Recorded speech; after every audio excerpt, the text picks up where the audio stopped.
Welcome back to the Lanterne Rouge Cycling Podcast, brought to you by Join Cycling for our first weekly show of 2025. And I can't wait to kick off the news. There's a lot of news to round up. We've had some more schedules released. We've got the women's TDU to quickly wrap up. Quick preview of the men's TDU. But what's going on with Caleb Ewan? Jonas Vingegaard's schedule. Tom Pidcock says no Tour de France this year, which we all knew already, as well as some suspensions, some new sponsor news, a lot going on in cycling at the moment with the World Tour season beckoning, Benji. We've got the first stage tomorrow of the men's World Tour season. Exactly, it's all kicking off, and you said, what's going on with Caleb? What's going on with us? We are recording a podcast. We are literally next room. You're in the other bedroom next to me. I'm in this bedroom, and we're recording like we're a country away. What's going on here? Where are we? I just wanted to, bring Luke back in and go do it online again. It's where I feel most comfortable. And but yeah, we've had a pretty jam-packed schedule.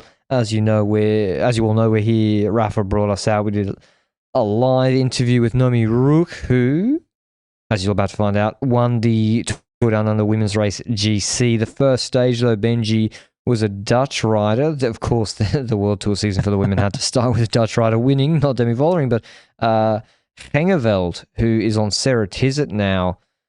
She was like solo for an hour and a half on that stage.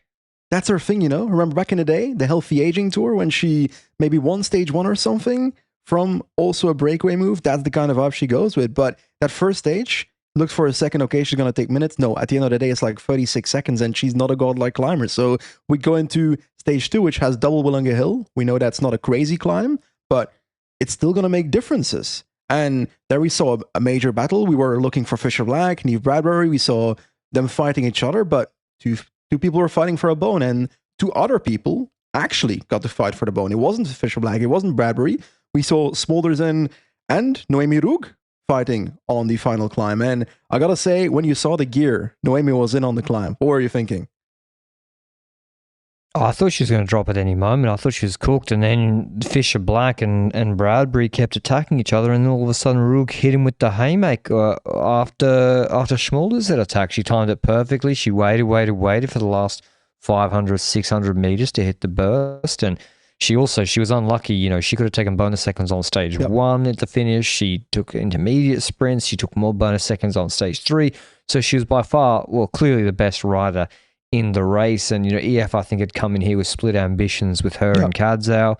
Kadzau didn't work out this time around at TDU, but yeah, Roeg wins. And she's doing Cadell's too. That really, really suits her again.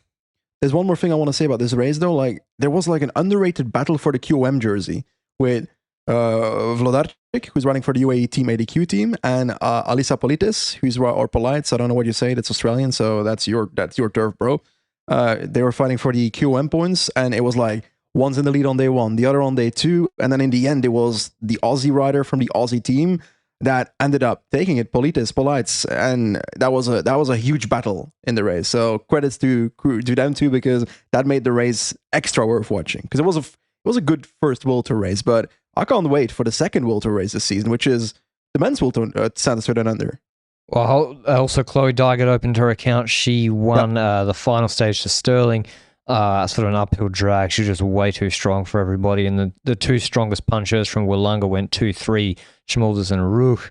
And that meant that the GC podium was Roeg first, Schmolders second. And because basically Bradbury and Fisher Black had cooked each other in Willunga, Bradbury actually got put on a gap on that final stage. Yeah. It was Bjorndal Otterstad from UNOX who came third on GC. Vlodarczyk, another good result in Australia, fourth, shabby fifth. So not the result the Australians or Kiwis would have hoped for, but yeah, Dygert also brought something back for Canyon SRAM winning that stage. But yeah, so we also had the Villawood Crit, the final evening of that race. Exactly. The Villawood Crit is basically, I don't know what it was called last year. Was it not Schwalbe Classic last year? I think it was called. Yeah, it's Schwalbe basically Classic. A crit that they have before the Tour Down Under, with the men's riders doing like a little crit around a little square here in Adelaide. And we saw that same thing, a 1.8 kilometer lap And at the end, we had the sprint we were kind of expecting after a breakaway with the likes of Vine, with the likes of Only.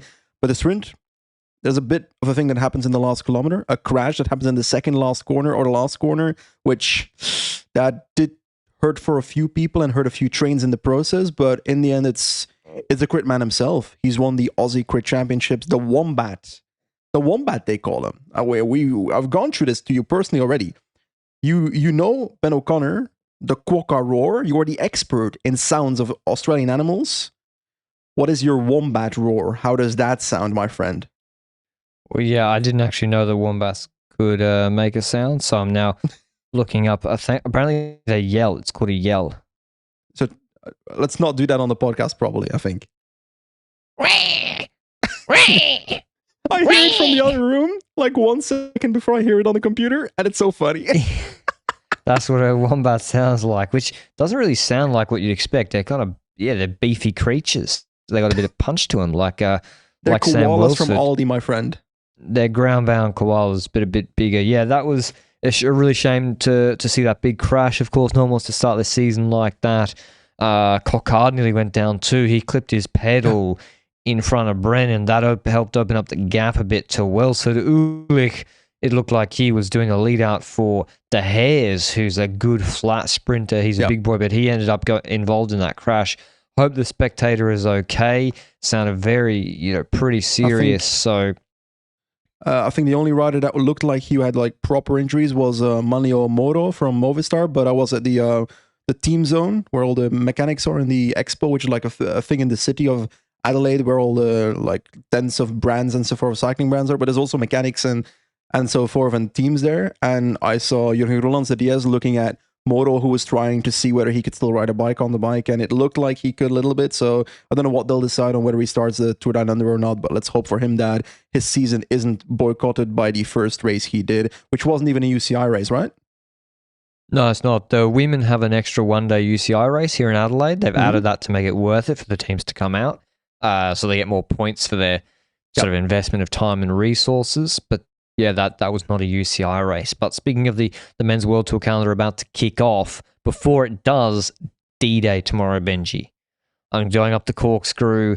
I've been, saying, done my joint cycling plan, done my FTP builder. I've done 3 plans back to back. I've been training well. My fitness is higher on paper. Like you like to say, Benji, on paper, my fitness is higher.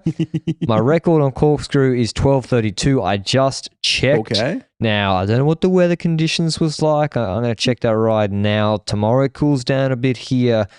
I am going to go full beans up corkscrew tomorrow.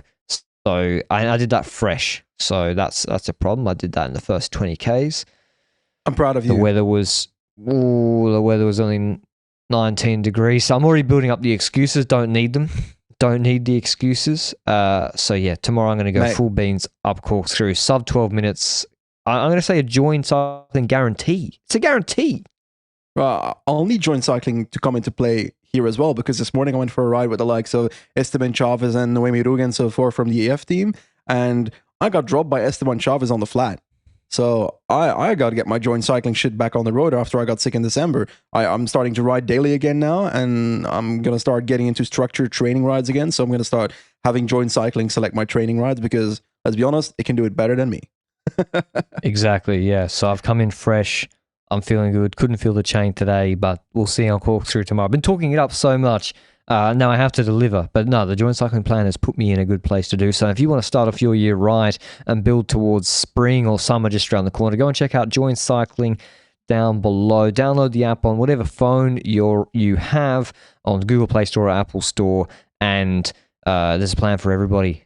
Whether you're riding 2 hours a week, whether you're riding 20 hours a week, there is a plan for everybody, experienced or beginner. Yes. Vingegaard's released his 2025 schedule, Benji. Algarve instead of Gran Camino. So Algarve is kind of stacked. Remco was going to do Algarve, right? So Roglic, it could have been Roglic, Remco, Vingegaard at Algarve. Gran Camino has been beheaded, my friend. Like, true, yeah. He was the main attraction there the last couple of seasons. But hey, I gotta say, seeing him ride Algarve, I'm happy with that. I like Algarve.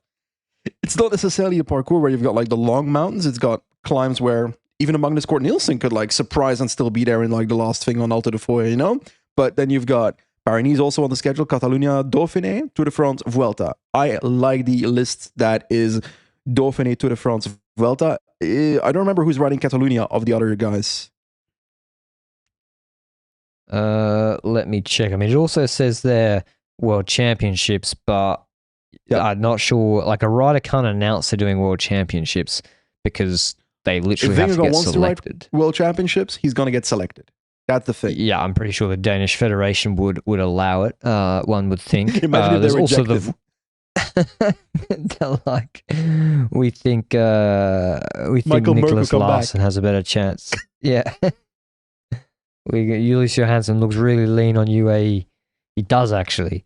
He actually does. Jesus. Yeah. There's also the in Vuelta there, I think, on the indicative schedule as well. Yeah. So Poggy's going to do the Vuelta. I don't know. Poggy's going to do the Tour de France. So we definitely got them together at the Tour de France. Hopefully they'd both do the Vuelta as well. That would be pretty... And the Dauphiné. So we could have a triple matchup between them. I'm deciding for them. They're both doing the Vuelta. I'm sorry. Poggy has no choice here. Otherwise, he's ducking Vingegaard, so. Which is, that thing makes no sense based on current power standards, but we'll go with that. Maybe. But yeah, it's a shame, I guess, that Remco crashed out, but at least we're going to see Roglic Vingegaard head-to-head in a month at Algarve. I think that's going to be really exciting. There was a quick step rider, I don't know which one, that pointed at Remco maybe doing a Tour de France Vuelta double. Because they mentioned something like, I would like to support Remco at the Vuelta. Which I don't think they would say that if it's not somewhere if there's no smoke at all. I think Remco doing the Vuelta is a terrible idea. Because you want to see him do Rwanda at best form. It's super steep. Rwanda is... If Poggy does the Vuelta, there's a chance he won't be able to do Rwanda at full shape. And then... Also, the TT, Remco should walk it in the World Champs. It's a hilly TT. Mm-hmm. I think he should focus on the World. I know, I understand it because he's going to lose so many races early in spring from the injury. Yeah. I understand the logic, trying to get some more race days in at the back end of the year, but I don't see him competing on those rampas against those two at all. So yeah, I think the Worlds is what he should focus on, and maybe Lombardy. But talking about participations in races, let's talk about non-participations in races. Tom Pidcock has told BBC that he won't be riding the Tour de France this year. I gotta say, when I saw the title of that article, I was like, this is hilarious. I need to make a joke out of this. Then I tweeted, I'd like to announce that I won't be riding the Tour de France this year. But reality is, for context, Q36.5 won't be invited to the Tour de France. So it's impossible for Pidcock to ride it, even if he wanted to ride it. Now, I do think that quote has probably been taken out of context. He was probably asked, do you think you'll be riding the Tour de France? And he probably said no, and maybe they pulled that out. That's how I view that. But it's still very funny to see the quote, you know? Yeah, it's like when, the average Joe says, yeah, I'm not going to date Sydney Sweeney. I turn her down. It's like, well, actually, your team's not getting invited. So, but no, it's a BBC article, so maybe...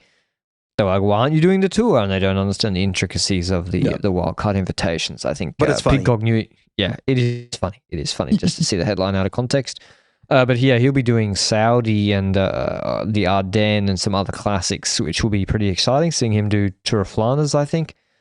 Other schedule announcements, Lidl-Trek release. This was actually quite interesting to me, which was how they were going to go about the Milan and Pedersen allocation. Because, of course, Milan is... 1A, 1B best sprinter in the world with Merlier, and he's Italian. So he gets over a hill pretty well. So the opening week of the Tour de France, it's pretty good for him, all things considered. How are they going to do? Is he just going to be like, I love going to the Giro, I just want to win 3 stages a year in the Ciclamino? But actually, he's doing the Tour de France, and Pedersen's doing Giro Vuelta, Benji. I think this is, from a Lidl-Trek perspective, this is the best allocation. I am somewhat disagreeing, as in, I think the ideal situation, in my personal opinion, is doing a Giro Tour Milan and Tour Vuelta Pedersen in my head. and have Pedersen lead out Milan at the Tour de France. But I think from a people management perspective, you can't make Pedersen lead out Milan at the Tour de France. And that's why they went for this, is my guess. Yeah, some of those Giro sprint stages are pretty hard. So I do think there's some good opportunities. Milan is also pretty good. The problem is the Giro has Koy and Van Aert, so it's not like Pedersen will just walk it. Now, how are Koy and Van Aert going to split Ciclamino points? True. So if they cannibalize them from each other, then Pedersen might take the Ciclamino by just being consistent in all the sprints, and he's going to make more sprint finishes than Koy. And even if Van Aert makes some really difficult ones, the Vuelta is perfect for Pedersen, so I'm glad to see him there. But yeah, the Tour de France, the most appetizing thing there, alongside the Vingegaard-Pogačar rematch, is Milan Merlier against each other in the Tour de France, and Philipsen in the Tour. So that's going to be so good, and Binny and everybody. So no more freebies for Jasper Philipsen in the Tour de France anymore. He's got some proper sprinters turning up to contest. That's a good thing, I would say. Now, there's also some news about something that's been dragging on for a very long time. There's been this Dolcini team in women's cycling that there were first rumors and then eventually an actual investigation, if I recall correctly. I don't remember every single detail of this personally, but there was a DS being investigated for basically what it says here is inappropriate psychological and sexual behavior towards the riders in the team and abuse of authority. So you can already guess the situations that would go around in a team like that. And well, the UCI has declared that there's a 5-year suspension for said individual, Geert Vervoort, and I think that's a very good thing. But I must say it has taken a very long time for this to come out. This has been dragging on for years. It's possible that he was preliminarily suspended for a bit, but I vividly remember there being criticism towards the UCI that they were also slow in the past about the situation. The team manager was also penalized for, the way I read this, kind of sweeping it under the rug a little bit, as in failure to report, negligence in reporting. That's a 3-year suspension. I find it good. These people are shit for the sport, shit to their riders, and we need to get rid of them.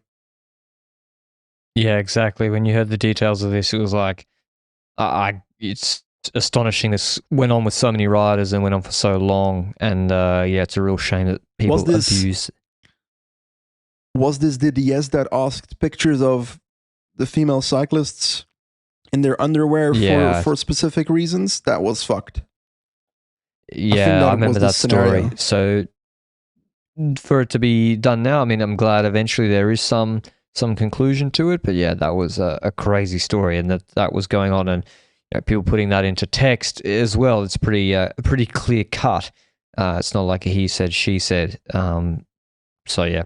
So yeah, good on the UCI, but a bit faster next time is how I look at it. Good riddance. Ciro Scognamiglio from, you might know him on Twitter as Ciro Gazzetta. He's usually got a good ear to the ground for Italian news, or also Ineos news or Astana news. He's pretty solid on. He says that Ineos is likely to close a deal with a new important sponsor for the team. This sponsor could also enter in team denomination in the second part of this year or 2026. I think that means as in a named sponsor, not just like a new bike brand, like an actual new co-title sponsor. Yeah, I think this might have been discussed on. So basically, Ineos Grenadiers have a call at the start of the season with like the media, where the media can ask questions. I was asked to be there, but I was on an airplane to Australia, and the Wi-Fi was sucked, so I wasn't going to show up for that.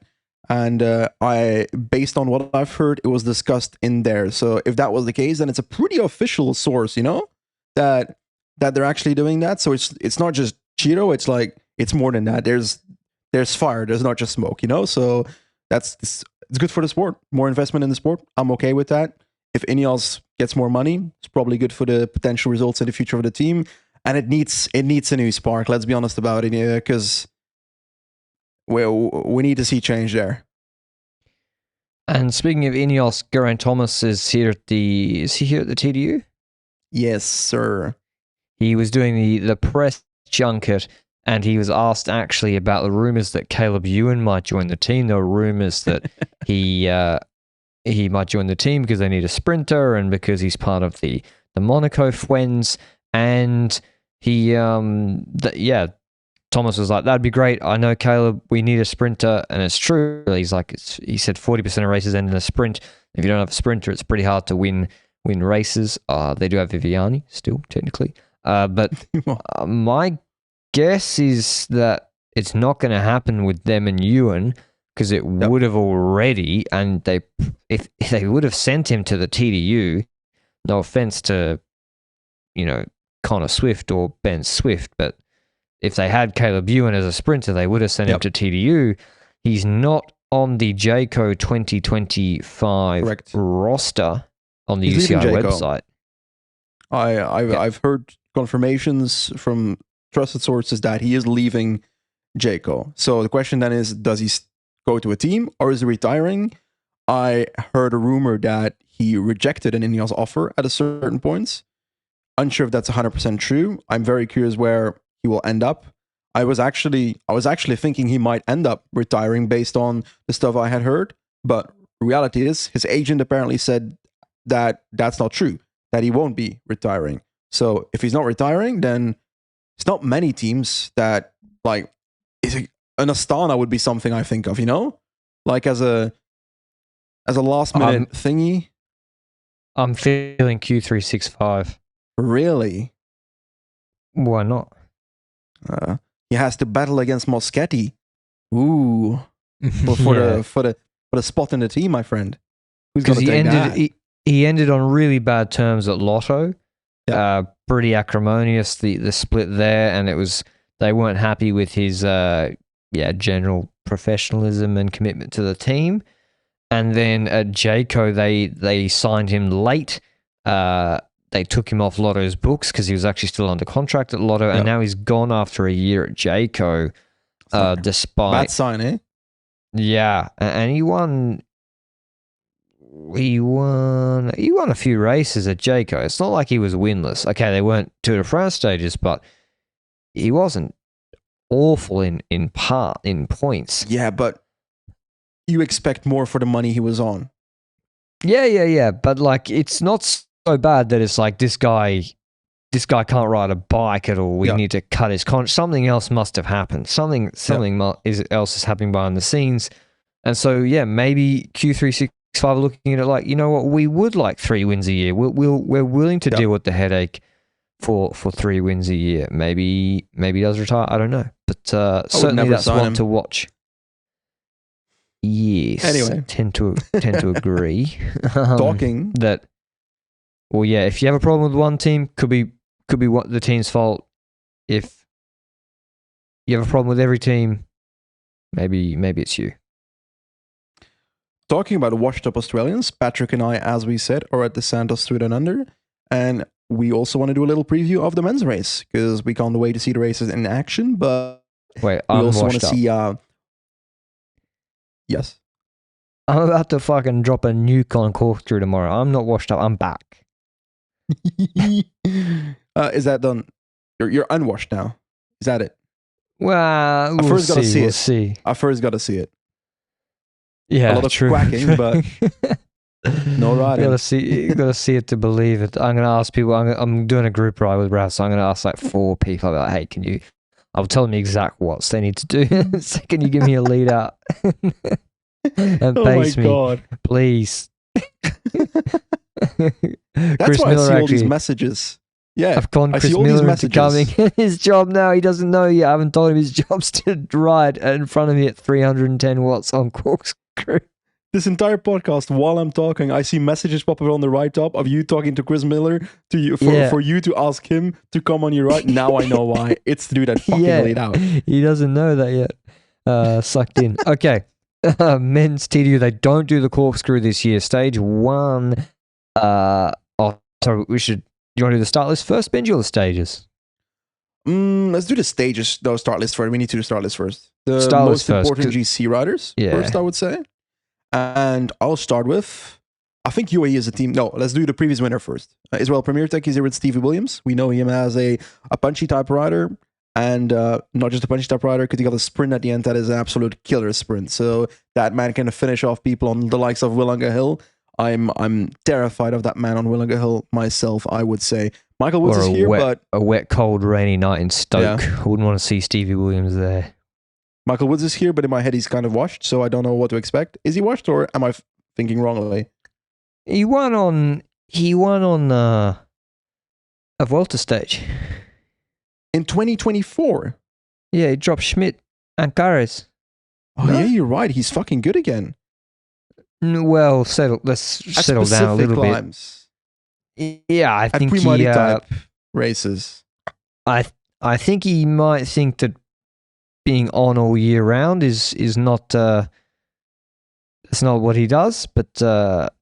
so I don't know what his shape will be like. Israel did a really, really fast recon of the pivotal climb on stage 3 that they're stall out. Corbin Strong was elusive as to who their GC leader was. It's clearly Williams or Woods. But maybe I'm underrating Corbin. I think he's here for stages. He can win him, to be honest. It's possible. But other GC riders, Jacob's here with a combination of Plappy, Luke Plapp, and Mauro Schmidt. After last year crashing out, Plapp looked very good when he attacked on the stage of Victor Harbor, and then he crashed out while doing basically a lead out setup for Caleb Ewan for the team. That didn't work out, and Plapp crashed out, so he was looking very good for a potential victory in that race. And this year, I'm looking forward to seeing what he can do. But there's also Mauro Schmidt in the team who is also good at those hilly parkours. But what do you see when it comes to? Yeah, true. No Matthews, no Ewan, Bling, no Ewan. What do you expect from UAE? I think they got Vine, Narvaez. They're the two leaders. You got Vine, the attacker, the climber, and then and he's also motivated. He's won this race before 2 years ago. He's Australian. And then you got Narvaez, could have won this race last year on Ineos. Like, if a few things went differently. He was really good on Wollonga, and now he's at UAE. He looks lean, looks sharp, looks motivated. So you've got Vine, the attacker, Narvaez, the sprinter in the group of 8 or 9 behind. That's a pretty deadly combo. Also got like a strong... They've brought like a proper team here. Oliveira, who was up for it in the crit, he was fighting for like Welsford's wheel. Pablo Torres, okay, I don't know what he's going to do, but maybe he does what Del Toro did last year. And Johansson looks like a different person to when he was on Intermarché. Yeah. And then I can't remember who else is on the team, but UAE don't come Soler as well. And Herhots as well to control things. UAE don't come to World Tour races just to participate. So for me, they're actually the favourites. Yeah. I just expect a lot from Narvaez. I don't know why. He talks about the race like he loves the race, which... Loving the Santos Southern Under, I'm sorry, but you got to be a real Australian for that, and Narvaez is not exactly an Australian man. Hey, to be honest, it's a good race. I've been there a few days, and it's actually a really good race. But anyway, outside of those teams, do we have other GC ride onlys here for Team Picnic Boston Hill? I won't get used to that. The winner of Wollonga last year, I think the problem for only is Lund Andersson's not going to make the groups that Narvaez makes. So yeah, of course, he's a sprinter. But he gets over a hill. He gets over a hill reasonably well, Lund Andersson, but not like a Narvaez or Williams. Better than Jakobsen. Yeah, but listen, after my corkscrew tomorrow, I think I will get over a hill better than Jakobsen. And I just see Only being isolated. And he's not going to win these small group sprints to take bonies. It's too hard to drop everybody on Wollonga. I mean, maybe he goes absolutely ape shit on Notts Hill, but I don't see him dropping Vine. So it's going to be tough. Are you disrespecting the Narwhal? The Narwhal's here. Hij is leemreizen. Yeah. What's he do? Okay, Red Bull Bora Hansgrohe, Sam Welsford. We spoke about him winning the crit. But there's also in the same team Danny Van Poppel as lead out, Lawrence Spiffy, and Finn Fisher-Black as potential GC riders is my view of things. There's also Zwiehoff, but I'm leaning more towards it's Finn. Fisher-Black. And To be honest, last year he was good, but he's the versatile sprinter in my eyes. Pithy can't make it over Knots. We know we love Knot Lawrence, but he's not making it over Knots here with Narvaez. If he does, then fuck me, he's going to be, I don't know, winning a Tour de France stage on Britannia or something. On Alpe d'Huez, my friend. It's only a matter of time. Like Finn's on paper GC rider. Yeah, but if he will do the versatile sprint stages. Is this the best ever lead out ever sent to the Tour Down Under? I don't know what Lotto used to send, because the Greipel used to win 1 million stages at the TDU. And with Henderson and co. But Welsford, Matthew, Seberg, yeah. Schwarzman, maybe. Lars Ittingbuck? I'm not sure. This is a pretty stacked lead out Red Bull has sent to this race, though. But about that, you say stacked lead out? Yes, last year, also a solid lead out, and Welsford on multiple stages. I expect Welsford to win less stages despite the stacked lead out. I don't know why, but I expect some of these stages that look like sprint stages, they have like a hill with 20 kilometers to go. It will create some chaos, and they might have to go for Piffy instead, which is why they have a versatile sprinter in the team. So I agree with you, but I don't think it will necessarily translate to more victories or the same amount of victories. Yeah, I think the parkour is just a lot harder. So doesn't matter what the lead out is. If Welsford gets dropped, he gets dropped. I think that's, unless I've missed. Visma got Van Baarle, who's getting some racing in after a disrupted season last year.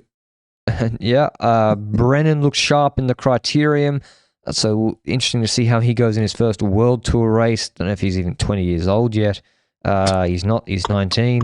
So yeah, he's their sprinter, and Gloag is here as the climbing option, as well as some. It's a young team. A lot of the teams basically send their neo pros or their young guys, like EF have as well.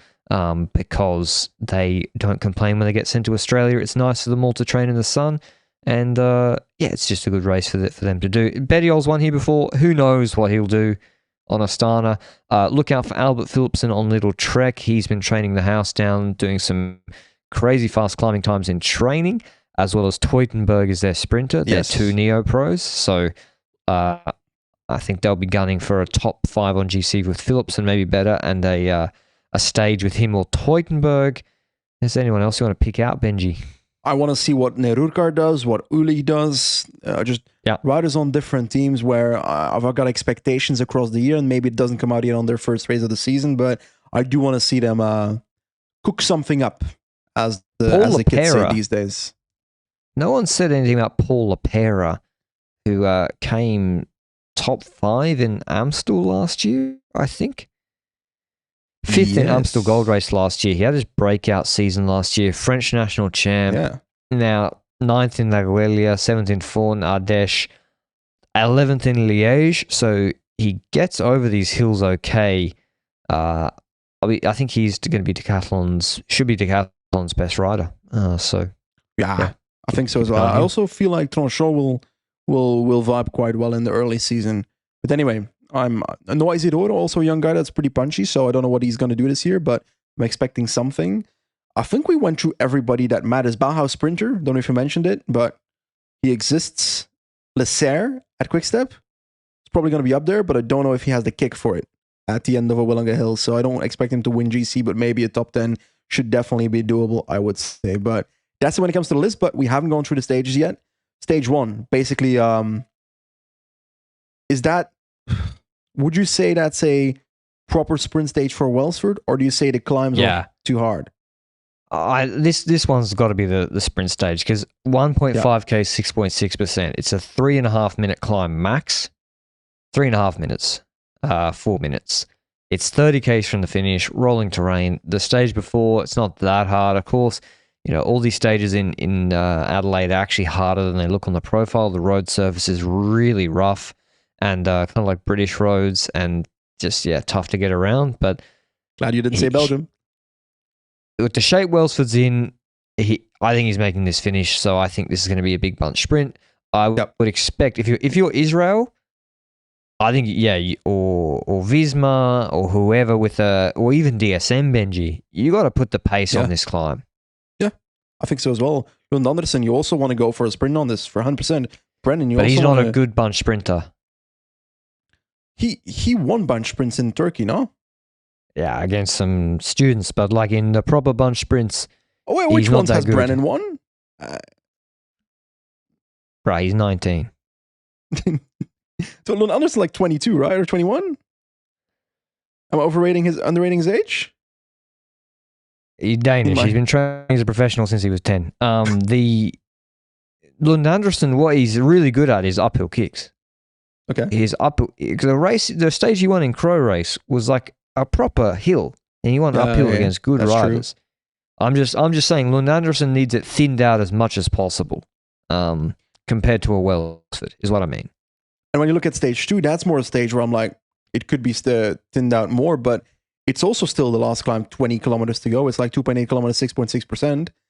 Nah, it's also not an insane climb, you know? I think this one, the climb is almost twice as long. It's just as steep. There's steeper parts in it. There's also a climbing section beforehand. Welsford won this stage last year when they did it the reverse direction. And this is the Tanunda laps. I think this is the one that maybe Israel do go all out. Now, it's also the sort of stage, this is basically the stage Del Toro won. He won stage 2 last year. This is the sort of stage where it gets thinned out. You've used a lot of resources to make the race hard, and then on this false flat downhill run-in, it becomes very difficult to control when a Luke Plapp decides to have a little dig, when a Alberto Bettiol, Aaron Gates start to have a dig. So I think this could be quite an interesting finish where the Versatile Sprints teams try to make it hard, and then actually it all kicks off through Anguston down to Tanunda. So I think this is going to be a really interesting stage, and I'm keen to see what Bora do. Do they basically say, no problem, we got Lawrence Pithy or Van Poppel to sprint? Yeah, very true. Very big question. And the next stage won't be that decision, I think, because the next stage is stage 3 from Norway to Uredla.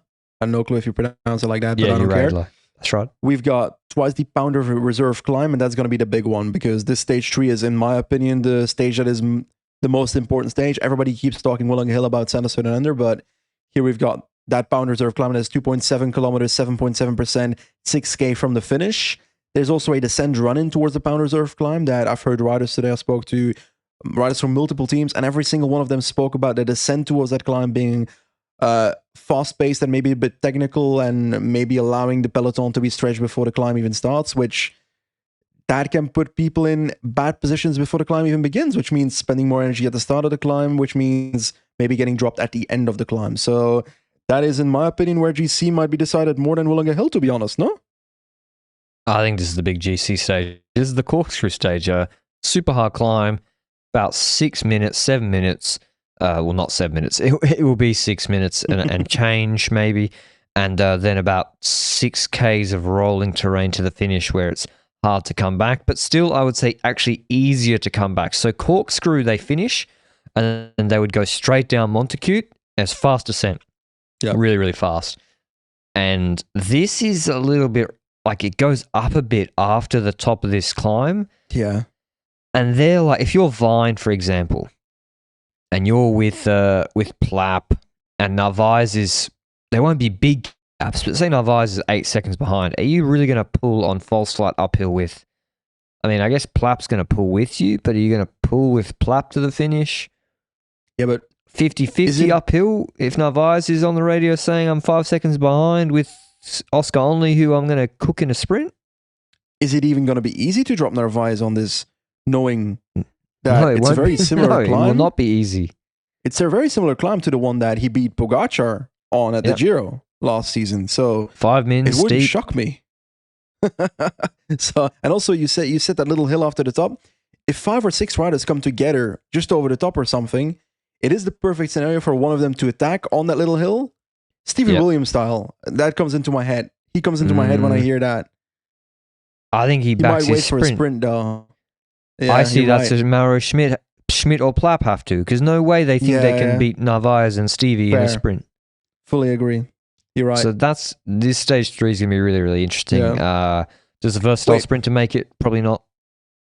Which of these stages is the one that Dennis won back in? Is that Victor Harbour stage 4? That is stage 4, yeah. Okay. Because stage 4 Victor Harbour is basically like, you look at this, you're like, versatile sprint stage and so forth. But I gotta say, if I look at the last 30 kilometers, with exactly 20k to go, there's Nettle Hill, 1.8 kilometers, 8.4%. A bit later, you've got 3.3% for 2.4 kilometers. With about 10k to go, like, the Nettle Hill climb is steep. You can make that hard. You can make differences there. And this is something where I'm like, Welsford doesn't make the finish 100%, you know?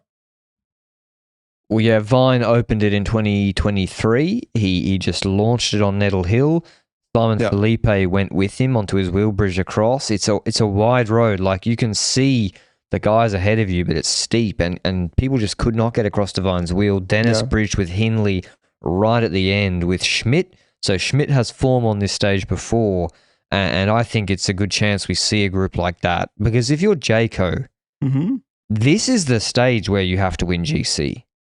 Because like you can't think you're going to drop Vine on Wollonga. Like you can't expect that, or drop Narvaez on Wollonga.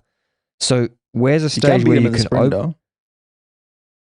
Yeah, Schmidt maybe, but here you can open the race, get 2 in a group, and then in this sort of rolling terrain afterwards, that's where Plapp's TT ability, and Schmidt's strong too, can really put pressure on the other. Like someone like Oscar Onley, that's not a good situation for him if he's in a group isolated in this final and that's what we saw.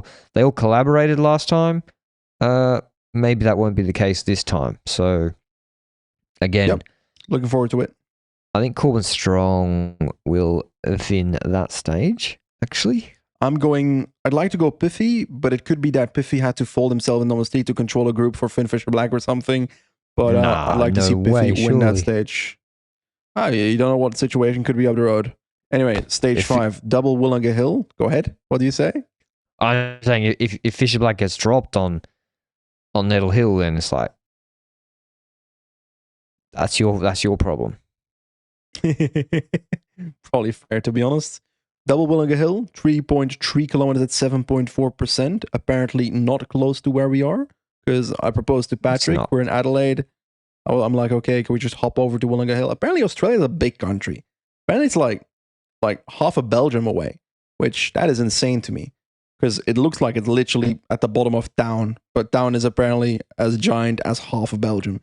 Either way, we've got that twice. The first one is with 23, 24 kilometers to go, 25 maybe. And then the last one is obviously in the last couple of kilometers towards the finish line, would finish on top. And Wollonga Hill, like, we've seen the speeds in the peloton go up and up as the years go on. And the longer that goes, the more that happens, which means that climbs like this, it's actually steeper than you think, but it's like it's a better road surface, I would say, in the sense that I expect this climb to be less selective than the ones we have had before. And it's not shocking to me. It would shock me that we've got 5 riders in the last bit, and we see a sprint between the likes of we saw last year, Williams, Narvaez, Onley, etc. And yeah, that's what I expect here. I don't expect the big difference between the GC riders to come on Wollonga Hill, you know? Nah, me either. I think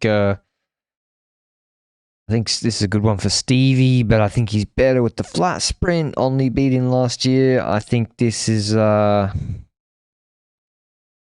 think Narvaez wins this. I think Narvaez gets it right, and he learns his lesson from last year when he got boxed in on the left-hand turn. And because we saw last year, like, Yates tried over and over, Harper attacked. The draft is so big. They're going at 35 kilometers an hour when they're attacking. The draft is so big, and the level's so close between each other that I think to win like Port did.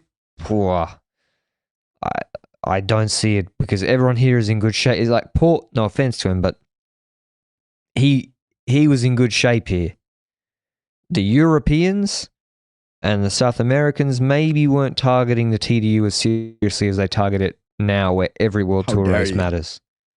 You said it was the most important race of the season. Apparently Esteban Chavez literally said that last night. He literally said he did. It's completely different to 8 years ago, where they'd go to TDU and be like, get some racing in the legs. What is not different is the last stage, still that Adelaide Criterium sprint. So That's Welsford versus Bauhaus, etc. We said Welsford stage 1, so Bauhaus was the last stage in my head. Then again, I don't know how he's going to be in form or not. Nah, this is a Bauhaus sprint. Yeah, chaos, you know? If something happens, he's going to be winning. Yeah, this looks like Bauhaus territory. Or stage Then 1, again, actually. The Bora lead out, I'm not. No, it's going to be Welsford. Welsford's going to double up on this stage for me. Yeah, the Bora lead out's pretty cracked. The Wombat. Like, Sorry, I have to keep saying it. Need like Wells the Quapper, City. True, yeah. No, Crocker rules. I think that's all for the TDU preview, Benji. I mean, I'm glad we got. Mate, think of you 5 years ago. Would you have? Look at you now doing a Tour Down Under preview. I would have proposed Would you say it your 5 life years has ago. peaked or gone downhill? I would like to do a preview for every race in the season if it was up to me. I'm the one with the battery.